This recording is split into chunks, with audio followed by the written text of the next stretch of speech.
Welcome to the Place of Rest, where our aim is to give you language that helps you displace the growing confusion, chaos, and dis-ease of our times.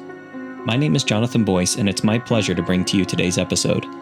Jarrett Kurame, retired commander of the Orange County Sheriff's Office, has a conversation with Virginia on finding truth and justice in chaotic situations.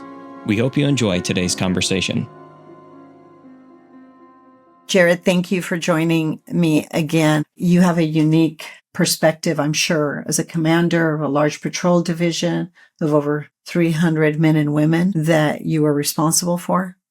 And I wondered if you could give us some context for what's happening in Los Angeles, because it's not just Los Angeles, this is spreading. But tell us what's happening in LA. Well, it's interesting how if you watch the news footage that's available, and I don't have cable, so I don't watch any of the, cable news channels. So I watch what's available and what's, streaming for free. And what I found is I can watch it with the sound off and I can look at it and see what's happening. And then I can turn the sound on and it would be like, well, wait, this must be audio from a different event because what they're talking about is not what I'm looking at. So it's as if we're being asked to, first of all, don't believe what your eyes are seeing.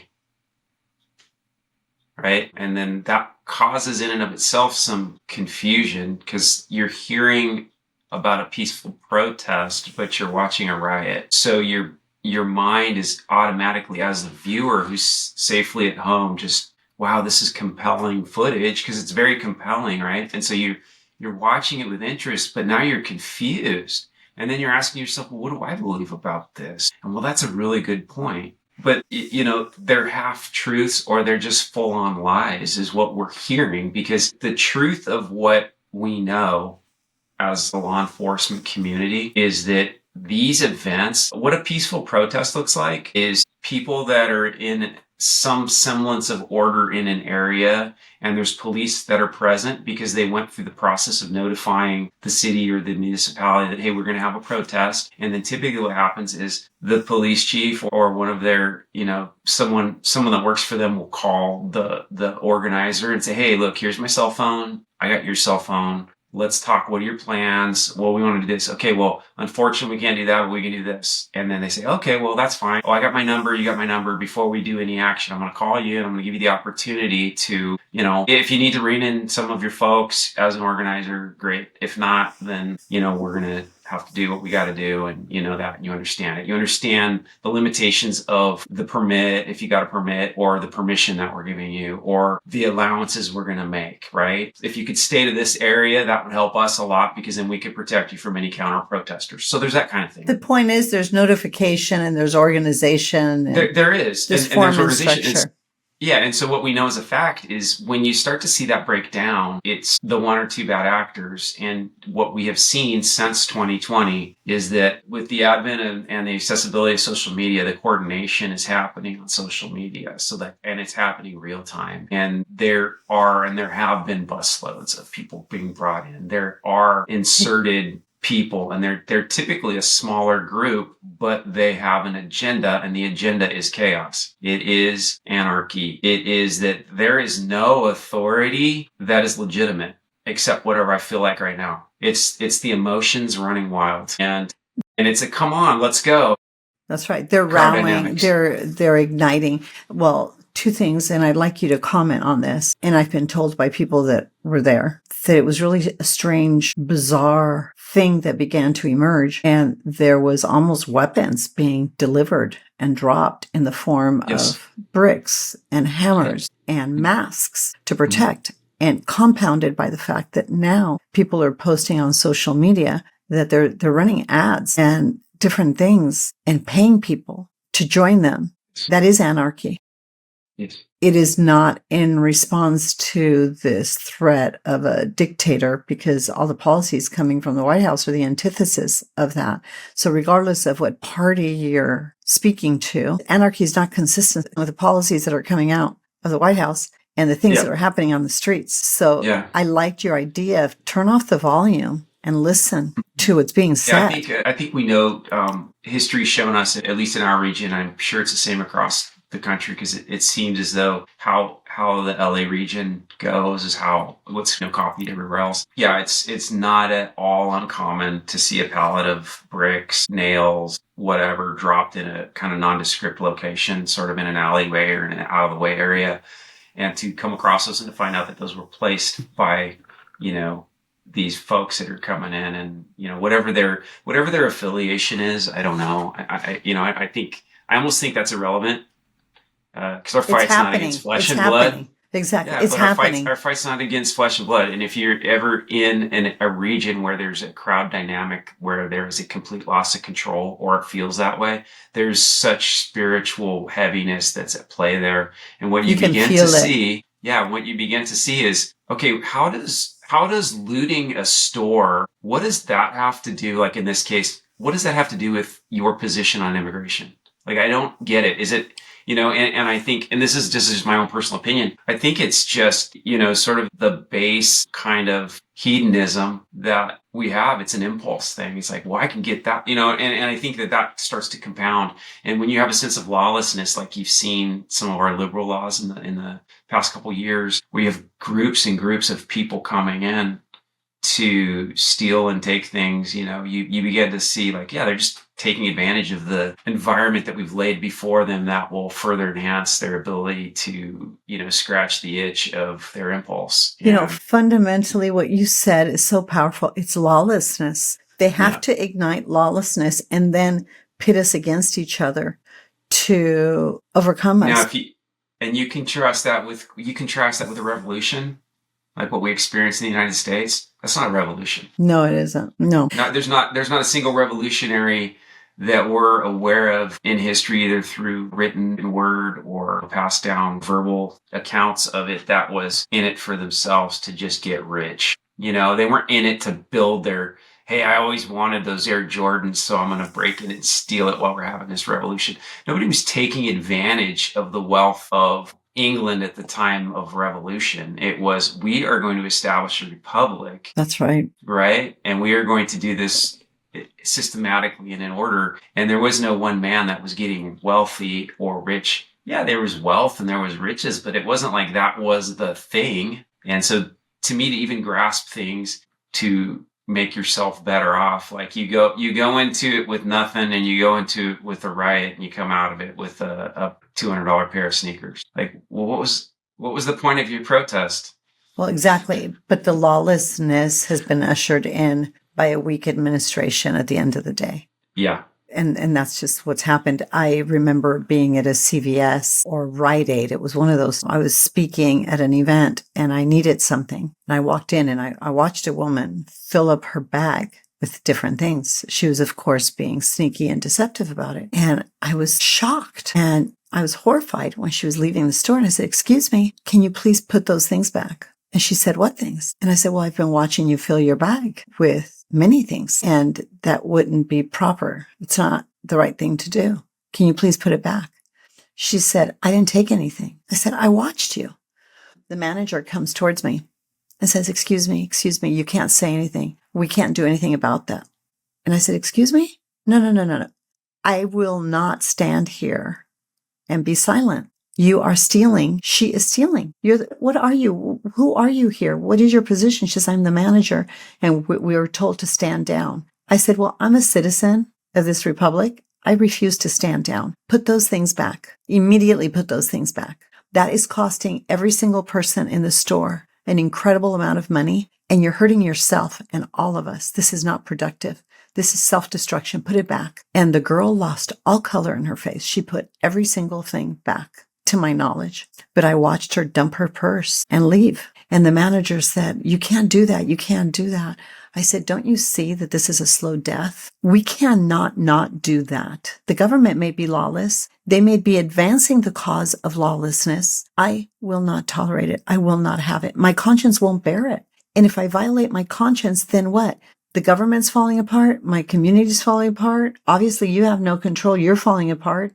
I'm not going to fall apart." So I do want to encourage people listening. We do have a voice. We can speak truth and love. We can't be civil and say, not on my watch. This is not acceptable. And at some point, there's this sense of law, restoring lawful authority within ourselves, perhaps, that has to happen. Maybe it starts with us, because that was really more about me in that moment. I cannot sit here and be silent. And I knew that's the anatomy of destruction. When we violate our own conscience and we make compromises in situations like this is obvious, right? But what about the compromises we make with ourselves, Jared?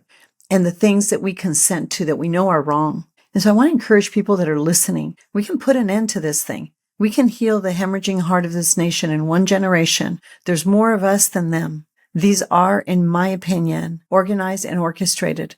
But the lawlessness came, and I say this as an immigrant, the lawlessness came with open borders. And it's not just happening here. They're trying to overrun borders all over the world. This isn't just happening in America. This whole globalization of humanity, right? One world order.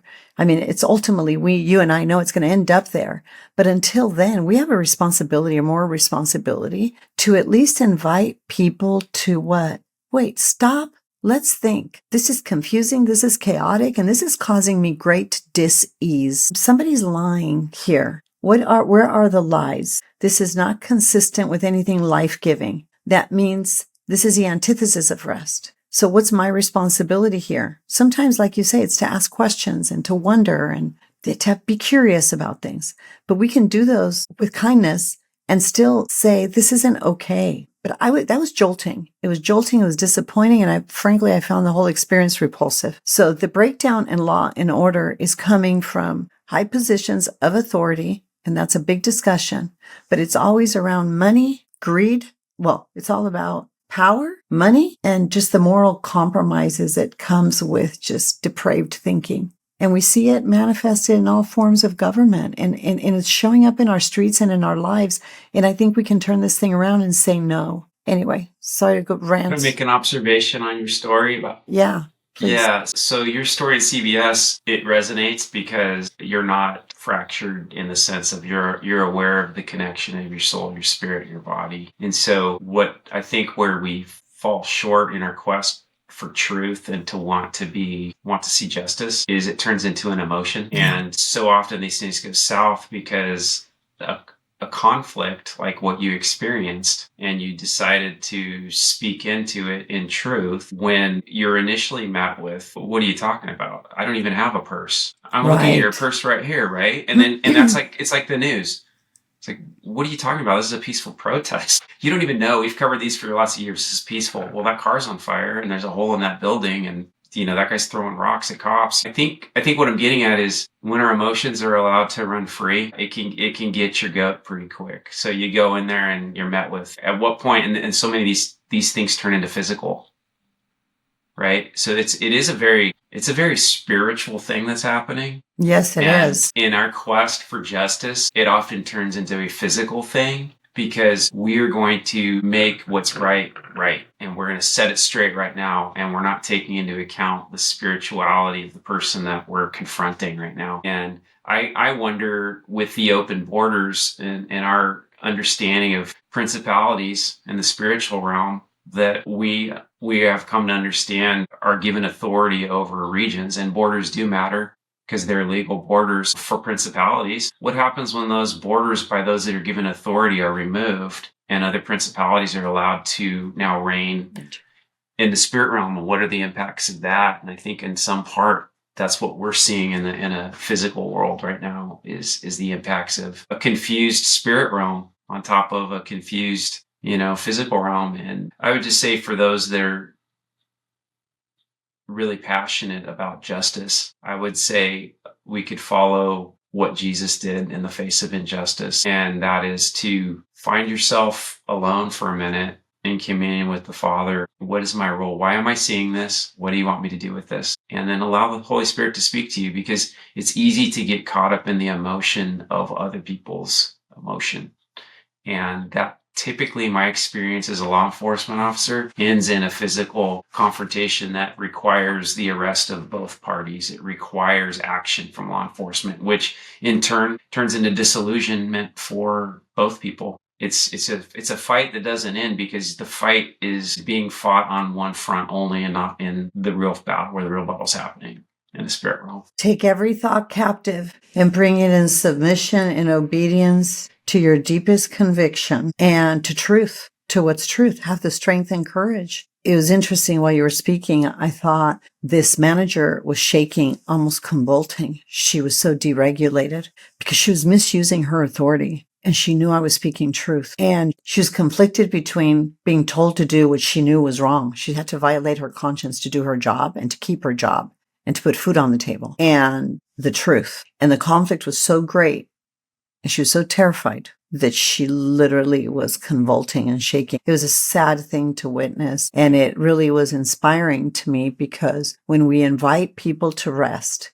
we invite them to displace the growing confusion, chaos, and dis-ease by identifying the conflicting narratives that would otherwise assault them. If you acquiesce to difficult things in the face of these conflicting narratives, if you acquiesce and say, "Oh, I can't say anything. I better go away." There's another situation on the plane just 3 weeks ago. I was on an airplane. A woman had a dog on the plane. And the god-awful sound was so destabilizing that I thought, we're going to have a problem. We're going to have a big problem in a minute.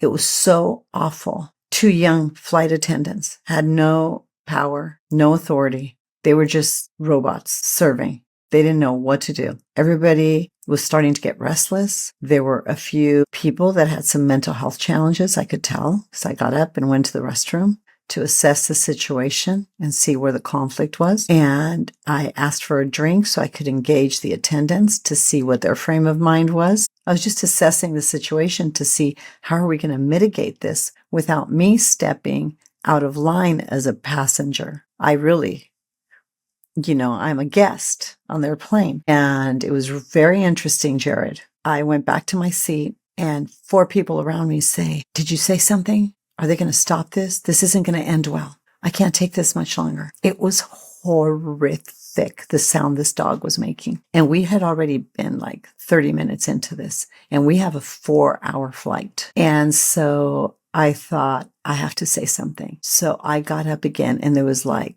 this huge man, like buffed with headsets, and people were looking at me like, and I asked him if I could please have a little space to speak to this beautiful woman. So I gave her a few of my pretzels and I said, "Here, I think this might help. Perhaps if you pull him out and you hold him." She says, "I'm not allowed to do that." And the woman's shaking, ready to throw up, right? Because she's so nervous and she's so anxious and she knows she's on borrowed time here and something ugly is going to break out. And I said, "He's in peril. Your pet is in peril. He's not well. If he can just feel you, don't worry about everything or anybody else. You do what you need to right now." And it was such a beautiful thing. She cried, Jared. She pulled the dog out and she was shaking too. And she cried. And this little thing was like terrified. It was a little puppy. It was just terrified. And it was making the most god-awful sound because it was being tortured by the sound of whatever. I don't know. You don't know what they feel or see. But it was really interesting. They practically applauded when I sat down. But I thought it was amazing that here's 300 people on a plane. Nobody does or says anything. Everybody's paralyzed. The woman who's in a difficult position is so terrified. She lawfully brought her animal in the car, but then she's restricted by other things that defy common sense. She's not okay. Anyway, so when I went back to it's just an interesting thing to see. I'm still processing a lot of it.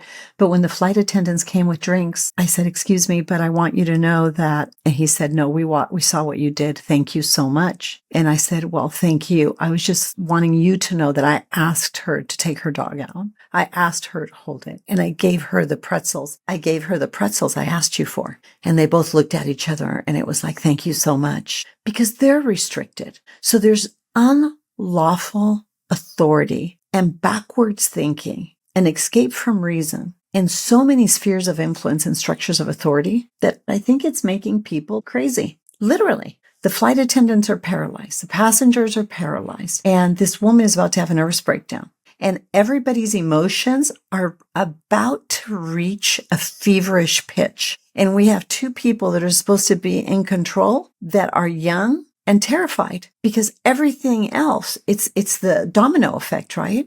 Phones, lawsuits, employment, the potential loss of employment, all these crazy things. And it's reaping an environment of chaos. So I just want to invite people that are listening to really take some of the things you're saying, especially as a police officer, to heart. Be careful. Your emotions, which is our feelings in motion, don't have to run amok. Most people on that plane some felt anger and others felt compassion. But the root of those things were both, they felt nervous, they felt anxious, and they were confused. They didn't know what to do, right? But the emotions were different. But I'm telling you, they were all culminating into rage. Yeah.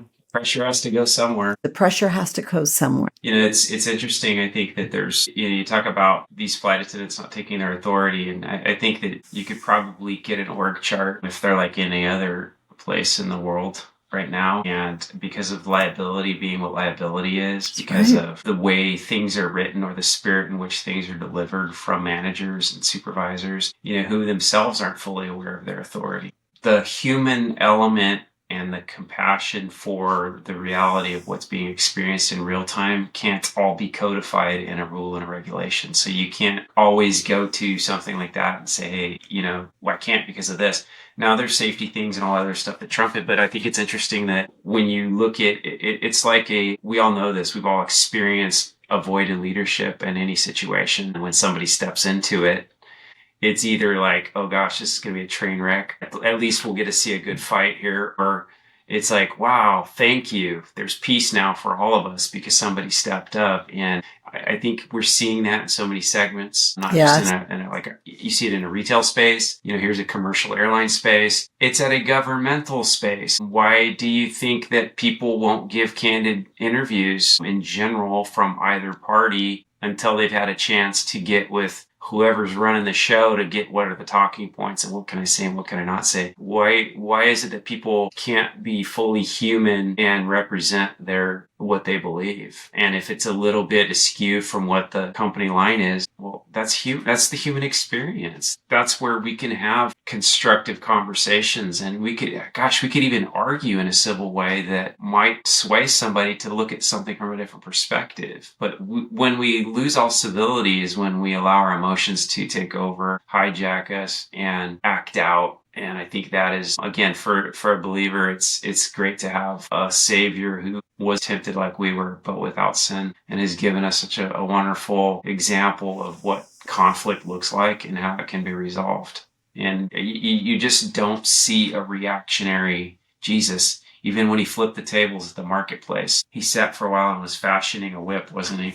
That's not something you do quickly. That's a presence. That's a being sitting in it, taking it all in, understanding it, and okay, now it's time to act. Nobody's getting this. So you don't see a fly off the handle Jesus. I see a fly off the handle Jarrett a lot. I see an agitated, unsettled Jarrett a lot. That's something that the Holy Spirit's brought to mind, and it's something I get to work with, and it's something I get to watch grow in me, and I'm looking forward to the peace that brings in becoming more regulated and more aware. So good. And you are an incredible resource for us. You've been an incredible, humble, challenging, but integritous client, and you've brought so much wisdom to R.E.S.T. In closing, you're going to have the final word here, but why R.E.S.T? Why can we give people hope that they can step into R.E.S.T and be whole? Because you're a product of the product. It was kind of a humorous conversation you and I had at one point. And I said, you're just hijacking the Bible. R.E.S.T is just the Bible. And it's funny, I was being me, but when I consider that what has been done with R.E.S.T as a body of work is a sort of a roadmap of what God's plan is anyways for us. And it's a tangible way for me in my experience. It's been a tangible way for me to ask questions, become curious, to explore bodies of other work and see how it resonates with what our Creator has intended for us. And when we get these glimpses of working as we were designed, it just is such an awesome sensation.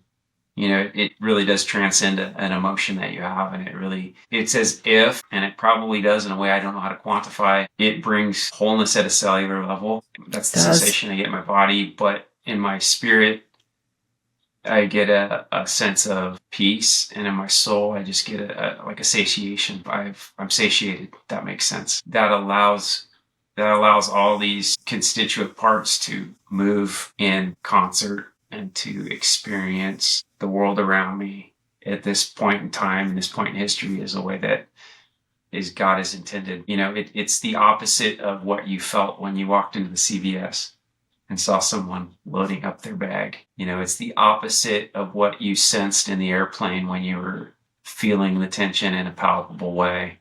It's the opposite of that. It's the firing on all cylinders. It's the wow. It's the amazement, if you're mechanical, of seeing something of precision working. So good. Although the expressions of what you said were because I live rest.